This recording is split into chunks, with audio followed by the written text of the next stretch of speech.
Radio Philippines Network, DXKS. DXKS. Jess Ochenta. Ang inyong Radio Ronda. 5,000 watts. Nagsibiya sa ikatulong andana sa UFCO Lim Building, Borromeo Street, Dakbayan sa Surigao. RPN Radio Philippines Network, DXKS. Jess Ochenta. Ang inyong Radio Ronda.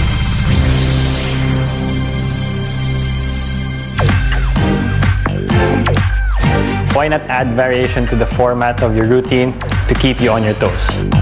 As you're working with your squats, you don't want to be on your toes or you don't want to be all the way back on your heels as well. So if you're up for the challenge, follow me as we do our workout I like to call boot camp.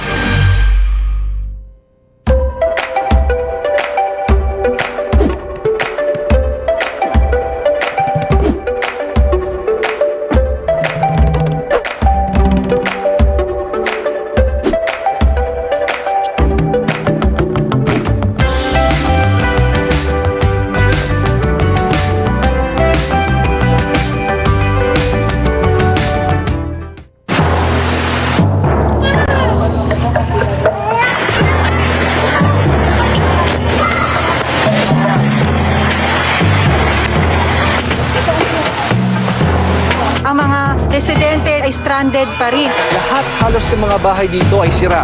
Lampas tao na yung tubig. Overnight thinking, binantayan din natin ang sitwasyon. A portion of the RPN Bridge here in Navotas was destroyed. Nakikita sa likod ko ngayon, malakas na yung agos ng Banano River. Talagang nagbuhos ng napakatinding ulan. Ang resulta, lagpas taong taas ng baha. Kagabi takot na po kami. Ilang minuto lang po na ang taas na po ng tubig. Merong mga outsiders na nananamantala. Wala pa nga rin daw tumutulong sa kanila. Kahit yung mga bahay dito sa paligid, lubog na sa baha.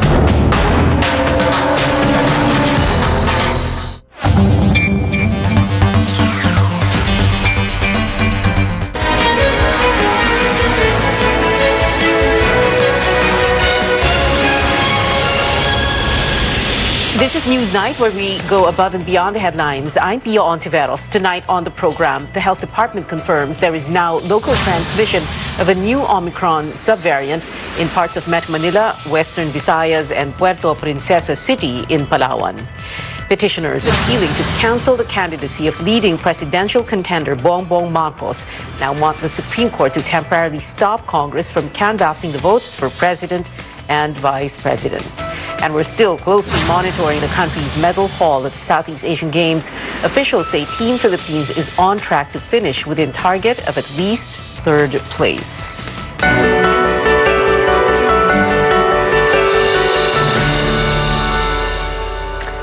We begin with the Health Department confirming the local transmission of a new Omicron subvariant.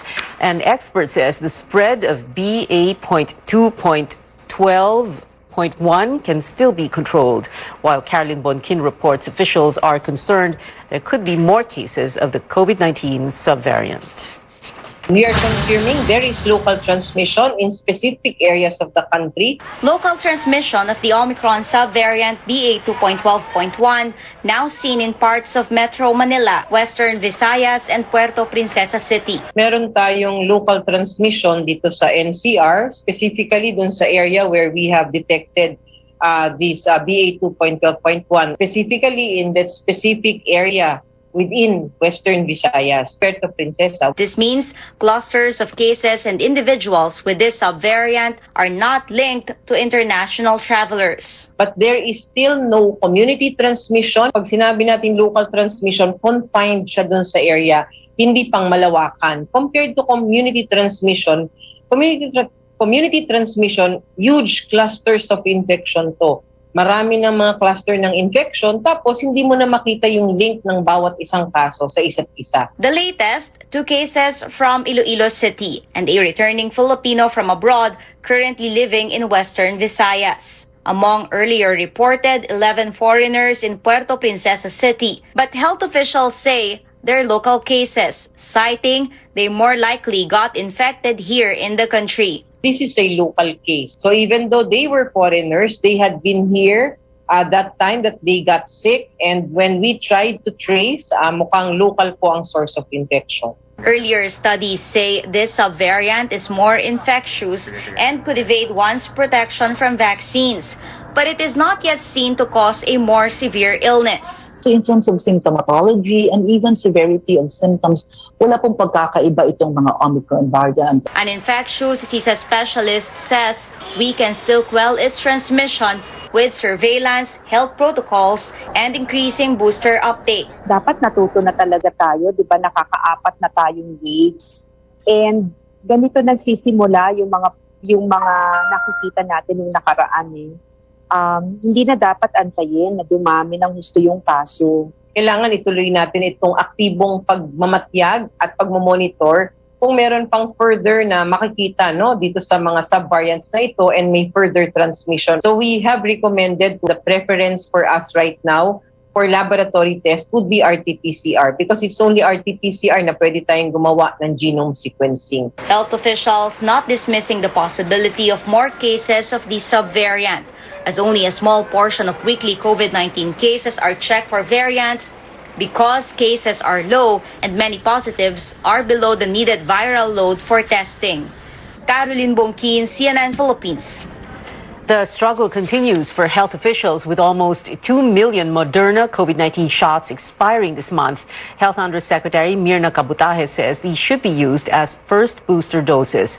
The expiring Moderna vaccines account for 2% of the total wastage. Foreign Affairs Chief Teodoro Locsin Jr. says the government should instead donate these doses to neighboring countries like Myanmar, which is dealing with rising cases. Locsin said the Kingdom of Bahrain will donate 590,000 COVID-19 doses to the Philippines. Among these, 430,000 Sinopharm shots and 80,000 Pfizer doses each for children and adults. Locsin asked the government to consider purchasing more vaccines for children.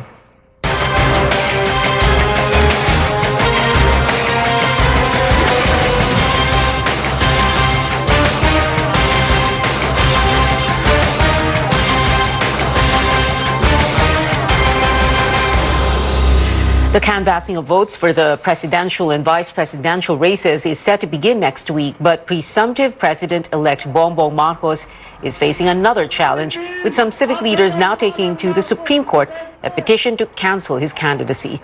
That and more from Rex Remigio. The fight shifts to the Supreme Court. Civic leaders Father Christian Buenafe and Fidesz Lim are asking the High Court to issue a temporary restraining order to stop Congress from canvassing votes for the presidential elections next week. They seek to cancel the certificate of candidacy of apparent winner Bongbong Marcos. They would also like to stop the Congress, sitting as National Board of Canvassers, from proclaiming Marcos as next president should he officially tally the highest number of votes. They first filed the petition before the Commission on Elections in November 2021, but this was junked right after the May 9 election. They argued Marcos committed a crime of moral turpitude and perjury for making false representations in his COC. For them, he is not eligible to seek the presidency because of his tax conviction. The petitioners reiterated Marcos was convicted by a Quezon City court for his multiple failures to file income tax returns from 1982 to 1985 when he was governor and vice governor of Ilocos Norte. While the Marcos camp has yet to receive a copy of the petition as of press time, his spokesperson appeals to the petitioners. Instead of pushing for your agenda of animosity, tulungan niyo lang na humuna kami na pagtuunan at gamitin natin ang ating limitadong oras araw-araw. We are all limited to 24 hours in a day. Allow us to be more productive and learn to respect the will of the Filipino people. Marcos, meanwhile, is eyeing the Labor Secretary of ex-President Erap Estrada, Benny Laguesma, to join his cabinet under the same position. He is also inviting Overseas Filipino Workers Advocate Toots Ople to be his Migrant Workers Department Chief. Both Laguesma and Ople have yet to confirm whether or not they're accepting the offer. The Marcos camp is also finalizing the venue for his inauguration on June 30th. One possible venue is the Quirino Grandstand in Manila. They're also looking at other places. Rex Remitio, CNN Philippines. The new president and vice president will assume office at noon of June 30th. But what happens if the president-elect fails to qualify? The Constitution states, quote, the vice president-elect shall act as president until the president-elect shall have qualified, unquote. But in case no president shall have qualified, the line of succession comes in. The vice president shall become the president and the Senate president becomes the vice president. Davao City Mayor Sara Duterte is eyeing to hold her oath-taking as vice president on June 19 in the city so she can attend the inauguration of leading presidential bet Bongbong Marcos on June 30th. Presidential daughter said this in a radio interview Monday. She explained her fellow Davaoenos want to join and witness an oath-taking, adding it is only proper to do so because it will be the pride of Davao City and the Davao region. Sara Duterte's term of office begins at noon of June 30th as stated in the Constitution. In previous elections, the president and vice president-elect were inaugurated successively on June 30th. Coming up, a look at what the 19th Congress would look like with 1/4 of the Senate, either brothers and sisters or mother and son. And another historic gold at the Southeast Asian Games, this time in billiards. Stay tuned to Newsnight, where we go above and beyond the headlines.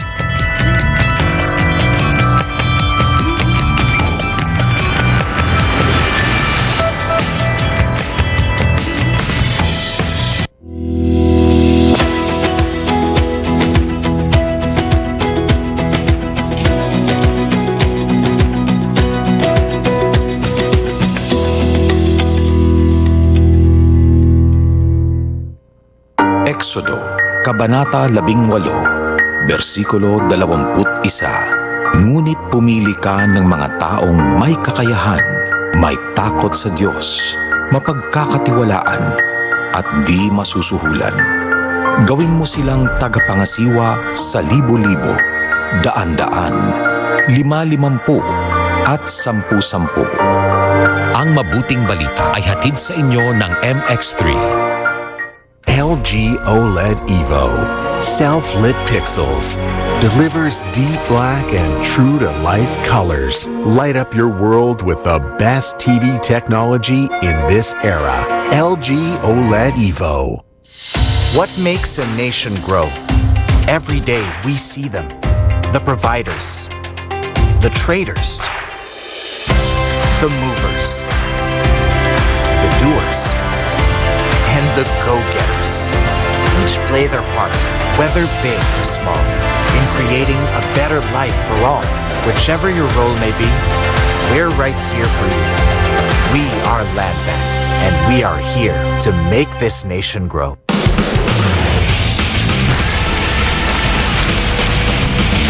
Pag ang tama, mali, di makagalaw, wasak, kumukuhit, sakit ulitin. Ang Red Horse Beer, kapag ang lasa, ang sipa, tama, kayang sumabay para sa isa pang bote. Sarap ulitin ng lakas ng tama pero di wasak.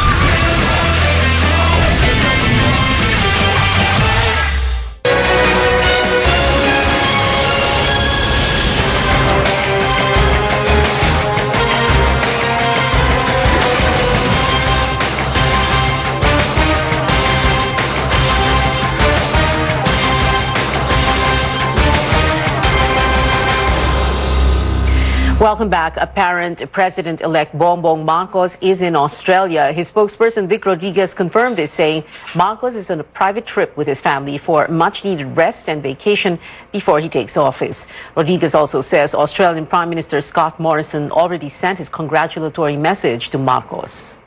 Nagpahatid ng congratulatory message ang pinuno ng bansang Australia dahil sa integridad na naganap naganap sa ating halalan nung nakaraang Lunes. And of course, he affirmed yung kanilang gobyernong patuloy na mainit at close interaction at pakikipag-ugnayan sa pamahalaan ng Republika ng Pilipinas. Marcos's flight to Australia was kept under wraps, but a group of Filipinos in Melbourne gave him what they say was a warm reception of protests Photographs from Anakbayan Melbourne show protesters holding placards outside a building where Marcos and his family are supposedly staying. They say tyrants are not welcome there and that they reject the Marcos-Duterte tandem. The Marcos campaign says the move is embarrassing. Bilang Pilipino, nakakahiya. Hindi ugali ng Pilipino hiyain at pahiyain ang kapwa niya Pilipino sa isang bansa na hindi naman Pilipinas. I think the best authority or person to say whether he is welcome or not are the Australian government. Ang Pilipino ay kilala na nagtutulungan. Mababait tayo. Huwag niyo hong gawin yan sa ibang bansa, sa ibang bayan. Wala ho kayong ibang agenda kundi palaganapin ang inyong puot at pait sa inyong puso. Hindi po ganyan ang Pilipino. Rodriguez says Marcos is expected to return on Thursday. It is all systems go for the proclamation of winning senators tomorrow. The Commission on Elections will tighten security protocols as it invited 5 of the country's highest-ranking officials to the event. Melissa Lopez joins us live from the Command Center in Pasay. Mel, what can we expect tomorrow? Pia, expect political heavyweights for tomorrow's proclamation ceremony for 12 senators. Apart from the winning candidates, COMELEC also invited President Rodrigo Duterte, Vice President Leni Robredo, Senate President Tito Soto, House Speaker Lord Alan Velasco, and Chief Justice Alexander Esmundo to personally witness the proclamation of the top 12 senatorial bets based on the COMELEC's official tally of votes. Based on the latest official count, actor Robin Padilla cornered the #1 spot with 26.61 million votes, followed by Loren Legarda at 24.26 million and Rafi Tulfo with 23.39 million votes. Also in the Magic 12 are Win Gatchalian, Cheese Escudero, Mark Villar, Alan Cayetano, Mig Zubiri, Joel Villanueva, JV Ejercito, Risa Ontiveros, and Jinggoy Estrada. The National Board of Canvassers has ruled that they can now proclaim winning senators by rank, as the remaining votes to be canvassed will no longer change the ranking from 1st to 12th. COMELEC staff are celebrating behind us for almost finishing the count. The tally excludes some 600,000 votes from Lanao del Sur, the only count not yet transmitted, as 14 barangays will hold special elections next week. But again, these numbers will not change the names in the Magic 12. Estrada, who is ranked 12th, has a nearly 2 million lead from the 13th placer, former Vice President Jejomar Binay. COMELEC's audit group also corrected discrepancies in the count for Senate and party list bets discovered in the manually prepared certificates of canvass. Commissioner George Garcia says the variances are small. It's usually 1 or 5 votes, but for some senatorial bets, the difference reached 1,000 votes. Just the same, discrepancy pa rin yun. Ang usual na process natin dyan, nire-refer lahat yan sa Law Department for proper investigation. Kasi we have to determine din kung talaga namang naantok lang o baka intentional. The decorations are ready here at the PICC Forum tent for tomorrow's ceremony. The red carpet will be unrolled at 4 in the afternoon. Senators-to-be were told to wear barong and Filipiniana for the day. Additional police and military forces will be deployed to secure the venue. And in case President Duterte decides to attend, the Presidential Security Group will take over the security plan. Pia? Mel, Vice Presidential frontrunner Sara Duterte costing quite a stir when she announced her planned oath-taking on June 19th. What does the COMELEC say about this, and is that allowed?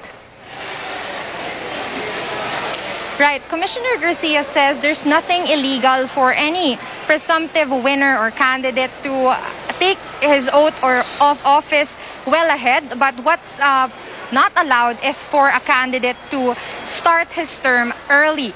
The Constitution is clear that all terms of office of elected officials only start at noontime of June 30. Back to you, Pia. Melissa Lopez there reporting from COMELEC's Command Center in Pasay. Now, what will the incoming Senate look like and who could be Senate President? Amor Santos filed this report. 4 re-electionists, 5 returning lawmakers, and 3 first-time senators.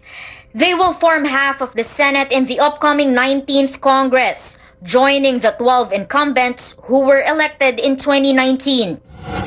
6 senators, or 1/4 of the Senate, are family members. The results show that indeed the Senate race has always been a popularity contest. No, it's either you are a celebrity or a public figure, or you have a famous family name, or you come from a political family. Senator Risa Ontiveros is the only opposition candidate in the Magic 12. Senator Joel Villanueva says he's open to joining her in the minority, and so is Senator Coco Pimentel, who has clarified that the job of the minority is to keep the majority in check. The minority actually is not technically because you are opposition to the president, because the president of the Philippines is outside of the consideration on who the Senate president is. With a new supermajority on the horizon, the Senate presidency is turning out to be a three-way battle. Senator Sherwin Gatchalian has publicly declared he's vying for the post. I'm courting our colleagues and asking for their support. Senate Majority Leader Mig Subiri and Senator Cynthia Villar said it's too early to talk about the change in leadership, with Senate President Tito Soto ending his term as senator on June 30. But Senator Sonny Angara has confirmed to CNN Philippines that both Villar and Zubiri have reached out to him. He's hoping they can forge an agreement. For Soto, his successor should master Senate rules and procedures, maintain the unity and independence of the chamber, and exhibit good work ethics. A senator needs the vote of at least 13 senators to be the 25th Senate President, who is also second to the Vice President in the constitutional line of succession. Amor Santos, CNN Philippines. The Presidential Museum and Library clarifies that its website is inaccessible because of ongoing updates to its contents and security features. That's after the supposed takedown of Malacanang.gov.ph sparked fears of a possible historical revisionism. The museum administration says the contents of the website were not compromised and will be made available to the public at the soonest possible time. The Presidential Museum and Library website stores historical records on Malacanang, including the martial law regime of the late dictator Ferdinand Marcos. Historian Manuel Quezon III, who served under the late former President Noynoy Aquino, first flagged the inaccessibility of the website on Monday. The United States vows to strengthen its alliance with the Philippines under the new administration. U.S. President Joe Biden stressed the importance of its relations with Southeast Asian nations in foreign policy and COVID-19 response in the recently concluded U.S.-ASEAN summit in Washington, D.C. President Duterte did not attend the event to give way to his successor. They have again repeated that their commitment to the Philippine maritime security, their support of our arbitral award. That alone is what the U.S. sees as the important relation alliance that they have with the Philippines, the importance that they give us.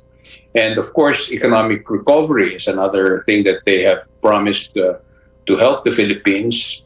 And one other major aspect that I think was discussed thoroughly here is climate change. Biden said he was looking forward to working with presumptive President Marcos, whose family is facing a standing court order in the U.S. Now, in other world headlines, Turkish President Recep Tayyip Erdogan is firm he will not allow Finland and Sweden to join NATO. Erdogan has accused both countries of housing Kurdish terrorist organizations. He said Finland and Sweden should not bother convincing him to approve their NATO membership. Admitting new states into the U.S.-led military alliance requires the unanimous decision of all 30 members. Sweden has signed an application declaring its intention to join NATO on Tuesday. While countries hope to increase security because of Russian aggression, Ukrainian forces have ended their combat mission in Mariupol. This likely marks the end of the deadly 82-day battle in the besieged city, which has become a symbol of Ukrainian resistance. Over 200 people were evacuated from the Azovstal steelworks plant in Mariupol. 53 were injured and rushed to the hospital. Some Ukrainian fighters remain at the plant.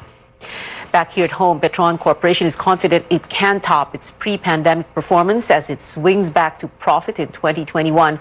Petron posted a full-year profit of 6.14 billion pesos last year, reversing the net loss of 11.4 billion in 2020. The oil company was able to sustain the momentum in the first 3 months of this year. The figures come on the back of strong oil prices and improved demand amid eased COVID restrictions. Straight ahead on Newsnight, a legendary K-pop group is making a comeback, and more gold medals for Team Philippines at this year's Southeast Asian Games in Hanoi. Keep it here on CNN Philippines.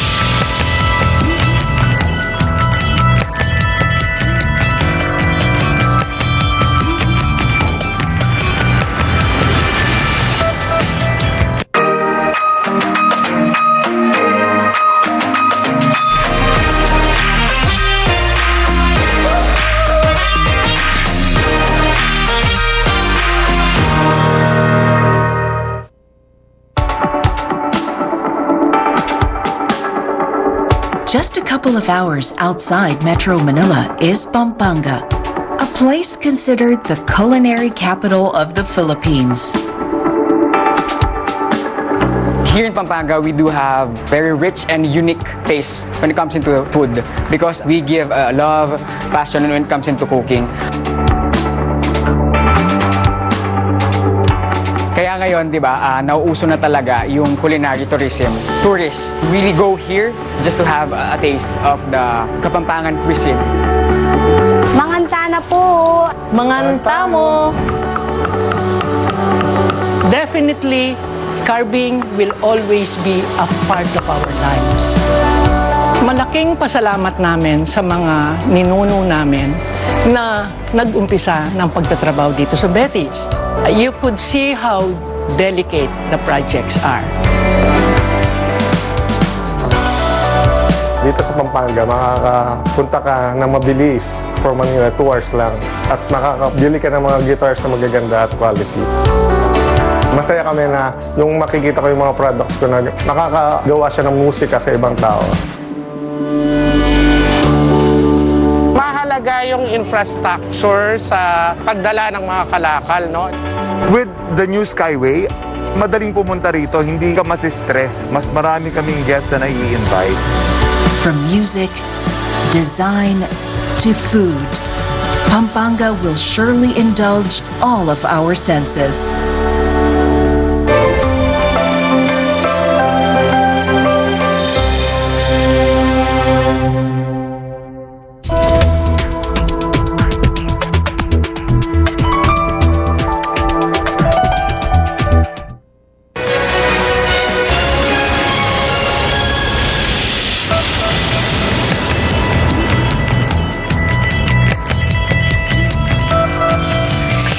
This is Newsnight on CNN Philippines. Sci-fi Netflix show Black Mirror is getting a 6th season. Variety reports casting is underway. Fans can expect more episodes this time around, with the previous installment only consisting of 3 parts. Season 5 of the dystopian series dropped back in June 2019. Some long-awaited news for fans of Girls' Generation. The legendary K-pop group will release a new album this August. All 8 members are participating in the new record, celebrating their 15th anniversary. SNSD's last album, Holiday Night, came out 5 years ago.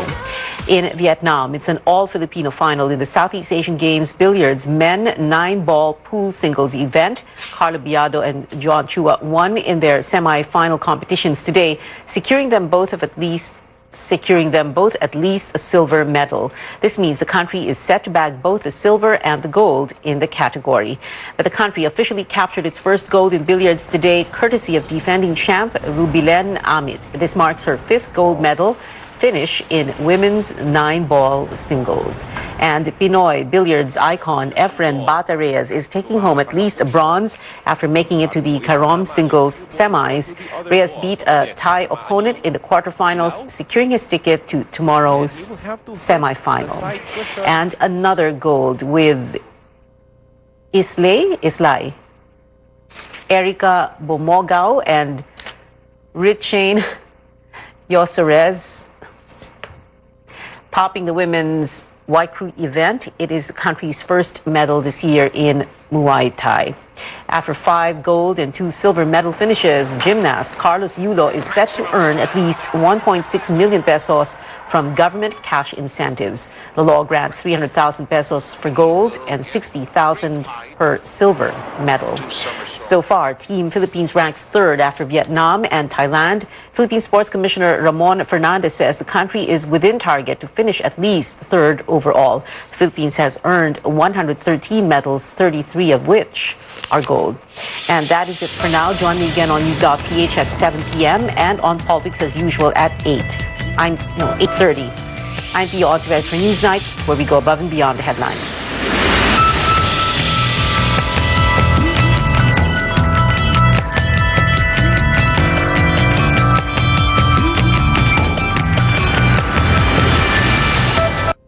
This program is brought to you by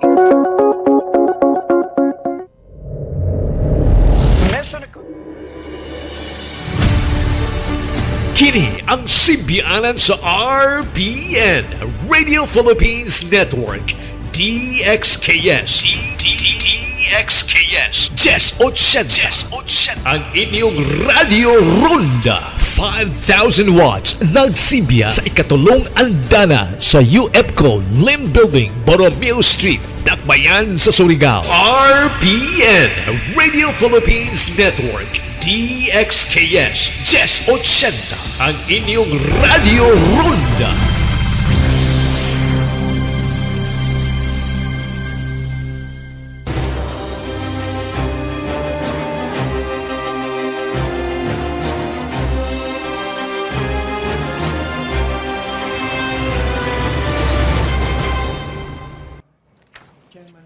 Labing-apat na araw na lang bago mag-eleksyon, busisiin din natin ang mga pagpipilian naman sa party list elections. Ngayong hapon, kausapin natin ang mga grupong kumakatawan sa mga senior citizen. Makakasama natin dito sa studio si ang tinig ng Senior Party List Representative Godofredo Arquiza. At via Zoom naman, si Senior Citizens Party List Representative Rodolfo Ordonez. Magandang hapon po sa inyo, Congressman Arquiza and Ordonez. Kayo po ay incumbent ngayon? Hindi po, hindi chairman. Po. Chairman ng... Ang tinig ng senior citizen. Pero the party list has a seat now, no? Not yet. First time, but I represent the senior citizen in the 14th and 15th Congresses. Okay. So ngayon po ay tumatakbo po kayo ulit. Yes. Okay, pag-usapan po natin itong inyong party list group, no? Ano po ba ang sinusulong nyo ngayon? Bakit po kayo tumatakbo ulit? Ito pong ang tinig ng senior citizen, number 169. Ito po ay sumbungan po at tagapagtanggol ng mga yung mga commercial establishment at saka mga LGUs na hindi tumutupad sa batas. Dahil kasi itong batas ng 9994, isa ako sa gumawa nitong batas na ito, kanya gusto ko naman na maipatupad sa mga senior citizen dahil napakaganda nitong batas na ito. Puntahan naman natin si Representative Ordonez. He joins us via Zoom. Good afternoon, sir. Opo. Go ahead. Ano po ang... same question po for you. Hello? I'm not sure if you heard me. Sir, ano po ang sinusulong ng inyong party list group sa eleksyon na ito? Bakit po kayo tatakbo ulit? Ang sinusulong po natin para sa lahat ng kapakanan at mga karapatan ng ating mga senior citizens. Una-una po, ang ating isusulong. Ngayon po, nakapagsampa tayo ng 5 House bills na tapos po sa Kongreso, nasa Senado na ngayon. Yung ating social pension po na from 500 to 1,000 monthly. Pangalawa po, yung elderly voting na ating mga senior citizens, wherein 1 week before election, pwedeng bumoto ang mga senior citizens. Pangatlo po, na naisampa sa Senado, yung ating Geriatric Act na kung saan magpapatayo po tayo ng mga hospital para sa mga senior citizens, para lahat po ng region, lahat ng provinces, magpapatayo tayo ng geriatric hospital para sa senior citizens. At pinaka-importante po yung pong ating Centenarian Act na nasa Senado na rin, na magbibigay ng 25,000 pesos sa bawat senior citizens upon reaching the age of 80, 85, 90, and 95 years old. And meron po tayong bonus pagdating po ng senior citizens, umabot po ng 101 years old, meron pong bonus na 1 million. Yun po yung ating nagawa sa Kongreso. Sa data niyo Na po ngayon ba ay ngayon? nasa Oo. Senado na. Interesado lang ako dito sa data niyo po ba ngayon, ilan na ang umabot sa 100 years old dito sa ano natin, sa mga seniors po natin? Wala po tayong data kasi nasa DSWD po yan. Okay. Sige. Balikan ko lang dito si Mr. Arquiza nandito sa studio. No? Sinasabi niyo po kasi isa sa mga babantayan yung mga commercial establishments na hindi po sumusunod doon sa mga pinapatupad halimbawa na discount. Pati LGUs. Pati LGUs. Ano po ba yung mga problemang nakikita niyo ngayon? Napakarami po ng mga LGUs na hindi nabibigyan ng tama yung social pensions na dapat yung mga indigent ay merong monthly social pension. At napakarami pang batas, kamukha itong sangguniang nakakatanda, ay meron tayong sangguniang kabataan, pero wala tayong sangguniang nakakatanda na siyang makakatulong sa ating mga barangay dahil kasi itong mga matatanda na, hindi na ito korap, ang hinahanap na lang nila ay legacy. At meron tayong violence against women, violence against children, pero wala tayong violence against senior citizen. Itong violence against senior citizen ay kailangan dahil kasi pag ang victim ay senior citizen, kailangan mataas ang hatol. Dahil kasi hindi ka na makatakbo pag hinold up ka. At saka meron akong isang batas na napakaganda, yung elder abuse. Itong elder abuse ay merong 4 na category. Unang-una, psychological and emotional abuse. Yung mga anak, apo, pag matanda na yung magulang, hindi na pinapansin. Inuutusan. Yung pangalawa ay yung right abuse. Maraming matanda na biyuda, gusto pang mag-asawa, ayaw ng mga anak. Pinipigilan ng mga anak. Siguro nasa isip nila, baka makahati pa nila sa mana.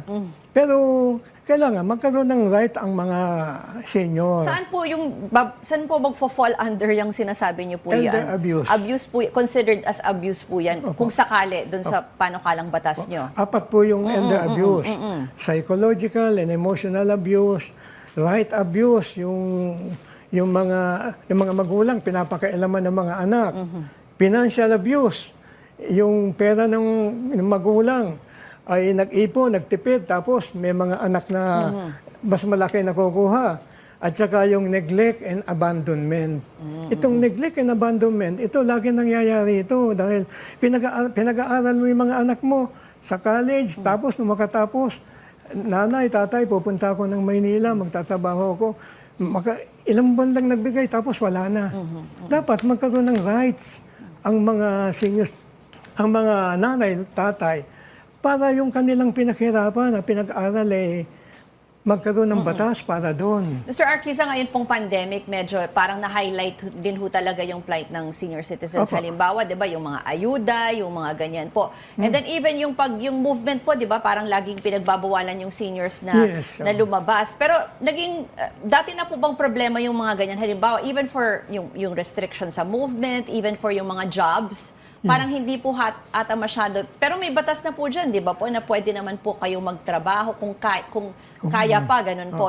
In terms of that, paano nyo po isusulong yung related measures? Nitong pandemic, ni-restrict ng gobyerno yung mga 65 up, hindi pinapalabas ng bahay.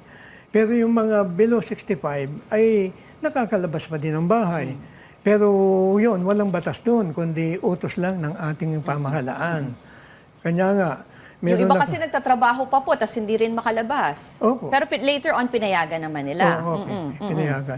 Kamukha nga ako, as lawyer, ay yung aming MCLE ay deadline na sa 22.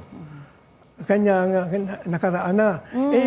Meron kaming restriction. Paano kami makaka-attend sa mga MCLE na seminars?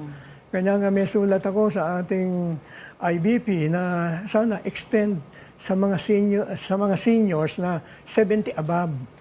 Maganda po yung mga binanggit niyong concerns. Puntahan naman natin ulit si Representative Ordonez. Sa inyo po, binanggit niyo po yung mga panukalang batas na sinusulong niyo, no? Magaganda po ito. Pero sa ngayon ho, anong nakikita niyong talagang parang biggest challenge po sa mga senior citizens na dapat talagang i-prioritize? Ayun po, natutuwa naman ako at yun ang plano ni Atty. Artisa. Pero sad to say po, na-file ko na yan sa Kongreso, elderly abuse, yung pong minamaltrato ng mismong pamilya. Na-file ko na rin sa Kongreso, meron tayong House Bill, yung pong sangguniang senior citizens or sangguniang nakakatanda. Meron na po akong House Bill dyan sa binabanggit niya na yan. Doon po sa mga senior citizens na gusto pang magtrabaho, meron na rin po tayong House Bill dyan, yung elderly employment. Yung pong binabanggit ni Atty. Artisa, nagawa ko na po yan sa Kongreso. At regarding naman po doon sa sinasabi niyang social pension, ang social pension po sa national po yan. At nakakalungkot, yung Republic Act 1994 para sa senior citizens na ano po kasi very discriminatory yung word indigent. So doon po sa ating bill, sa ating House Bill na naisampa sa Senado, wala na po yung indigent. All senior citizens na yung pong no permanent source of income ay qualified na pong makatanggap ng social pension. Pareho po kayo, binanggit nyo, halimbawa yung sinasabi ni Mr. Arquiza, no, na may mga bills din siya na isusulong, and kayo rin sabi nyo na file na po yan. Naisulong ko na po yan. Opo, the past Congresses, may mga ganyan na po. Pero sa tingin nyo, ano po ba yung nagiging hadlang? Ba't ho kaya hindi nakakapasayan at nagiging batas? Or doon sa existing law naman natin, halimbawa yung 20% discount and yung iba pang existing law o yung pension, ba't naman po sa tingin nyo ay hindi yan napapatupad ng maayos? Actually, Ruth, to tell you frankly, ako ay 1 year and 6 months pa lang naging congressman. Dahil yung ating dating congressman, si Congressman Jun Datol, kung inyong natatandaan, ay nabiktima ng COVID at sinamantalang yung namatay. So, hindi ko masasagot yung tanong mo kung bakit ganyan, kung anong naging problema. Pero sa maiksing panahon na pagiging congressman ko, yun nga, nakalima ko ng House Bills na naisampa sa Kongreso. At sinisigurado ko naman po sa ating mga senior citizens, lahat po ng inyong karapatan, lahat ay ikabubuti para sa ating mga senior citizens. Yan po ang aking plano. Si Atty. Arquiza, marami pa tayo susulong. Si Atty. Arquiza gusto atang mag-respond. Opo. Yung mga binanggit niyang House Bill niya ngayon, ay House Bill ko yan nung ako'y nakaupo. Lahat yan. Dahil kasi pinag-aralan ko yan dahil nung pag-upo ko, 4 na taon lang ako, 2 batas ang naipasa ko. Unang-una, yung 20% discount na lahat ng mayaman at mahirap, ginagamit yon. Kanya gusto ko, ipagtanggol yung mga hindi sumusunod doon sa batas na yon ay pagtanggol namin at dahil yung batas maganda merong lugar, isang bayan diyan sa Bulacan, 3 lang ang kumukuha ng social pension. Ngayon gusto ko itaas siya ng 2,000. Bakit? Yung batas nakalagay diyan, every 2 years the social pensions shall be revisited. 2 years, every 2 years. Ngayon, 12 years na. Walang nagsusulong. Yung haling term ko kasi ay 2013. Natigil na ako noong 2013. Hindi ko alam kung bakit. Walang batas na nangyari. Puro House Bill lang, House Bill. Yung tinatanong ko po na ano kaya yung halimbawa in terms of implementation, the simple issue na sinasabi nyo na yung 20% discount, ba't po kaya hindi siya napapatupad ng maayos or baka hindi na isusumbong or hindi po na ire-report? May mekanismo po for that? Kulang nga po ng sumbungan. Kaya nga po, itong aking antinig ng senior, ito po ay sumbungan na tagapagtanggol ng mga hindi tumutupad sa batas. Dahil ang daming hindi tumutupad sa batas na ayaw magbigay ng discount. Magtataka kayo, bibili kayo ng cake, walang discount. Pagbili nyo ng pandesal, may discount. Hindi yung cake, hindi 500 pare-pareho piso. yung ano nila. Kanya Oo. nga, iyan, kailangan yan mapag-aralan para tumupad sila lahat. Kawawa naman yung mga yung mga tao. Huli na lang po, kasi mensahe na lang po sa ating voters, no? 165 party list vying for 63 House seats. Ano po yung, bakit po kayo dapat iboto? Unahin po muna natin kayo, Mr. Arquiza, and then si Congressman Ordonez. Kanya po, dapat nyo ko iboto. Unang-una, meron akong political will. As a lawyer, as CPA, kaya kong ipagtanggol yung mga yung aking advocacy na masunod lahat ng nakalagay sa batas.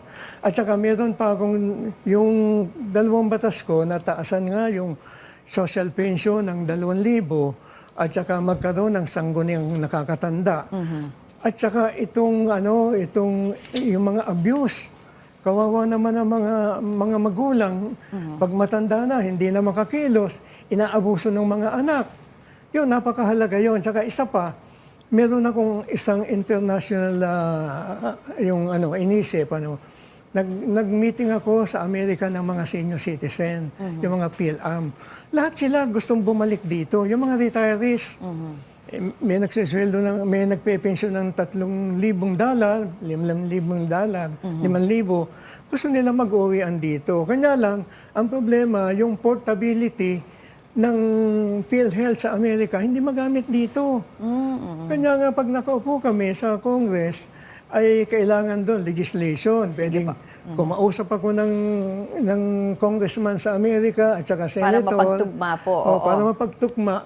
Para naman yung mga senior citizen na PhilAM, na mga retirees, ay makauwi.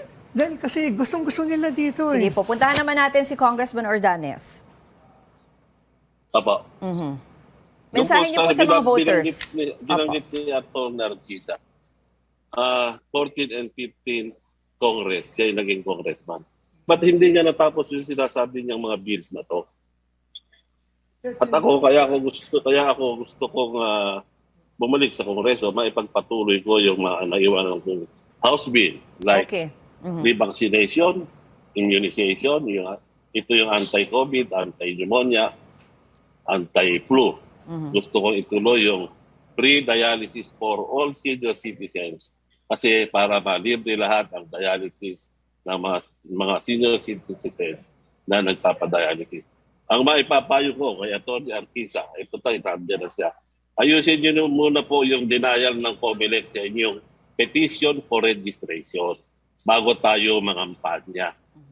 Yun lang po.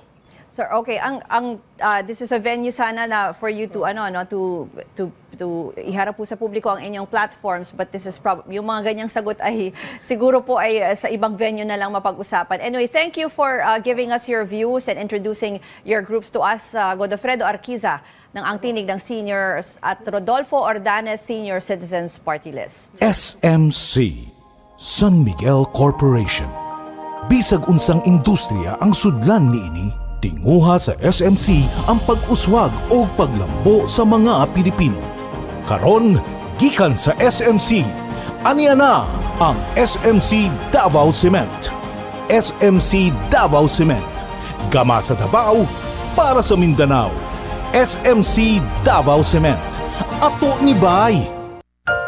Protektahi ang imong mga mata batok sa delikado ug makadaot nga ultraviolet nga silaw sa adlaw ug uban pa. Pinaagi sa pagsulob og eksakto nga prescription sa antiyohos o antipara. Likay ang mga sintomas sama sa hanap nga pananaw sa layo o duol nga basahon, sakit sa ulo ug uban pa nga makaapekto sa atong kahimsog nga ang hinungdan depekto sa atong mga mata. Alang sa kumpleto nga primary eye care, contact lenses, fashion eyewear, computer eyeglasses, sunglasses, accessories ug uban pa, adto kita sa AG Buñuel Optical Clinic. Ang AG Buñuel Optical Clinic nagpahinumdum kanato nga ang kahimsog sa atong mga mata usa ka prioridad nga angay ipa-check up kausa matag tuig aron pagsiguro nga luwas kita sa piligrong mga sakit. Pinaagi sa lisensyado o qualified optometrists nga maoy mo prescribe sa eksaktong kagamitan o kung primary eye care ang paghisgutan. Duaw lang silang buhatan sa 3636 sa Nicolas Street, Surigao City ug adunay ilang extension office sa Aurelianida Street, Cantilan, Surigao del Sur. Ayaw kalimti higala. AG Buniel Optical Clinic. Ang AG Buniel Optical Clinic doon na branch dito sa lungsod sa Dapa sa may Lupis Haina Street, Poblasyon Dapa, Surigao del Norte. Ang AG Buniel Optical Clinic dinhi sa syudad ng Surigao no transfer na sa bag-ong location sa Nicolas Street Ragyahapon, tapad sa Garcia Hotel at bang sa Unicity.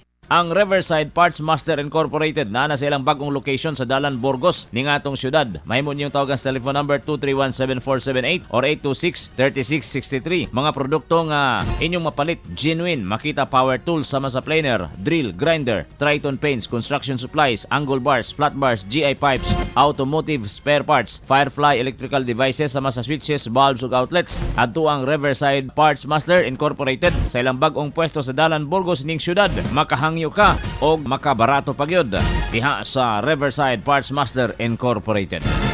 Sipon plus baradong ilong na may kasamang pananakit ng ulo? Pre, ba't ka nagtitiis? Kung meron namang Calabo Premium Rub, Calabo Premium Rub, isang pahid lang, nanunuot ang sarap sa pakiramdam sa ulo, ilong at sarap sa may ginhawa. Tandaan, basta sipon na may kasamang sakit ng ulo at baradong ilong, magpahid lang ng Calabo Premium Rub. Mabisa, kaya sigurado. Gawa ng Jesser Marketing. Mabibili na ngayon sa mga butiga. Ang kapinghot sa ilong nga imong giantos, hasol kaayo kini, hilabi na kung apilan ng pagsipon nga lisod tangtangon. Sulay higala ang gahom sa Calabo Premium Rub. Ipahid palibot sa imong ilong aron ang gahom sa Calabo Extract inubanan sa malunggay and virgin coconut oil manuhot-suhot kini. Calabo Premium Rub, ang sulbad sa pinghot nga ilong. Calabo Premium Rub is a quality product of Jesser Marketing. RPN Radio Philippines Network, Radyo Ronda DXKS Surigao, member kapisanan ng mga broadcaster ng Pilipinas.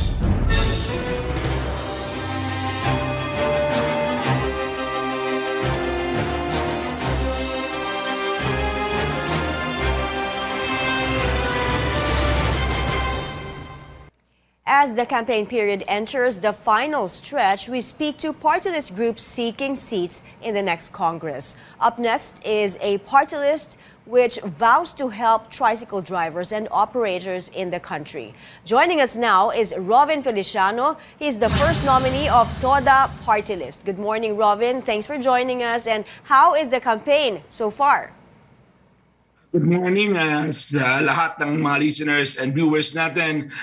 Siyempre sa up close, no? Ito po isang opportunity for TODA Party List na makasama ngayon this morning. Okay naman po, kaya medyo paubos na yung boses dahil palapit na rin po ang tapos ng campaign period. So medyo naubos na rin yung boses natin. So you have held consultations with different tricycle groups across the country. So from these consultations, ano po ang pinaka-mahalaga sa kanila na mabigyang pansin? Ms. Maya, alam niyo naman, hindi lingid sa ating lahat na yung patuloy na pagtaas ng presyo ng gasolina, ito yung talagang nagpapahirap sa mga tricycle drivers dahil hindi naman po basta-basta tumataas yung presyo ng pamasahe. So talagang ang panawagan ng mga tricycle drivers natin sa buong Pilipinas ay mapabilis po ang pagre-release ng fuel subsidy. Kamakailan lamang po may isang department memorandum ang DILG dated April 19, 2022 na pinapalawig or ine-extend yung deadline na submission ng mga local government natin ng mga listahan ng mga eligible tricycle drivers for the fuel subsidy or dun sa Pantawid Pasada program. So hanggang binibigyan sila hanggang Friday, April 29. So yung panawagan natin sa mga local government unit, siguraduhin po nila na nasumitin natin sa Department of Interior and Local Government ang listahan ng mga tricycle drivers dahil alam po natin mahigit 2 buwan na po ang tuloy-tuloy na pagtaas ng presyo ng gasolina kung kaya't hirap na po ang ating mga tricycle drivers at ang opportunity sa atin ay magkaroon na lamang po ng fuel subsidy para ma-address natin yung urgent na problema sa pagtaas ng presyo ng gasolina. Ngayon po, nasabi nyo lang, may big time oil price hike na naman today. So lahat naman talagang apektado sa pagtaas ng gasolina. So ano pa po ang mga concerns ng ating mga tricycle drivers and operators at paano nyo po i-address ito? Alam niyo po, siyempre nandyan yung problema sa kakulangan sa mga batas na nagpoproteksyon sa kanila. Kaya gusto ng TODA Party List na isulong natin ang Magna Carta for tricycle drivers and operators. Ito po yung mga karapatan at pribileyo para sa sektor nila. Kabilang na po dyan yung full scholarship ng anak ng tricycle driver. Pag sinabi natin full scholarship, hindi lang po ito libreng tuition fee. Bagkus may allowance dahil alam niyo po ang isang tricycle driver, kumikita lamang po ng 200 hanggang 300 piso kada araw. Sa pamilya po hindi sasapat para pakainin ito, lalo tigit kung pag-aralin pa to. Hindi sila makakalabas sa cycle of poverty kung wala isa sa pamilya nila ang makakatapos sa pag-aaral at magkakaroon ng chance na magkaroon ng ibang karir, no? At magkaroon ng tulong sa kanila. Pangalawa po, ang pagkakaroon ng legal aid, no? Libreng abogado para sa mga tricycle drivers natin dahil malapit po sila sa aksidente. Minsan ay naabuso rin ng ilang mga abusadong enforcer kung kaya kinakailangan ng abogado na makikipaglaban para sa kanilang karapatan at karapatang legal. Third po is yung pagkakaroon ng social benefits, no? Yung libreng SSS, PhilHealth at Pag-ibig na sana po ay magawa natin kung bakit hindi makapag-retire ang ating mga tricycle drivers. Meron dyan 7 years old na, 8 years old na, namamasada pa rin dahil wala ho silang social benefits. Pambili man lang ng maintenance medicine, hindi ho nila kinakaya. And then pang-apat po sa Magna Carta for tricycle drivers ay ang sinasabi ho natin na murang pabahay. Nagtatanong po ako sa mga tricycle drivers natin sa mga terminal, sa mga pilahan ng tricycle, majority or more than 80% of them nangungupahan or nagre-rent pa ng kanilang bahay. So napakalaking pahirap para sa kanila na buwan-buwan nangungupahan at walang sariling tahanan. At gusto rin po ng TODA Party List na reviewin natin ang oil deregulation law para siguraduhin na yung presyo ng gasolina ay hindi ganun kataas at syempre isusulong natin ang pagbabalik ng Oil Price Stabilization Fund para siguraduhin stable ang presyo ng gasolina para stable rin po ang presyo ng mga pangunahing bilihin. Napakaganda at napakahalaga yung mga benepisyong sinabi mo para sa mga operators and tricycle drivers. Ano po ngayon yung plano nyo? Kasi final stretch na ng campaign period. Ang plano ho namin, mas marami pang tricycle driver ang maabot ng TODA Party List. Mas malaman nila na mayroon na silang boses na makikipaglaban sa kanilang karapatan.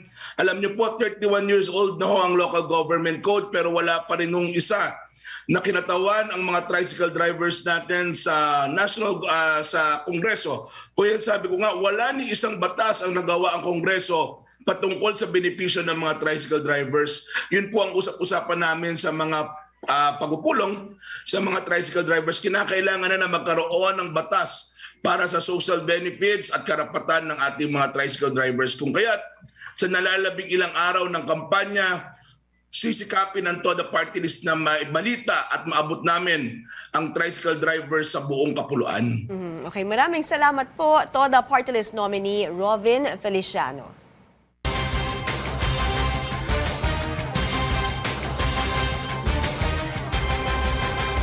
SMC, San Miguel Corporation. Bisag unsang industriya ang sudlan niini, tinguha sa SMC ang pag-uswag o paglambo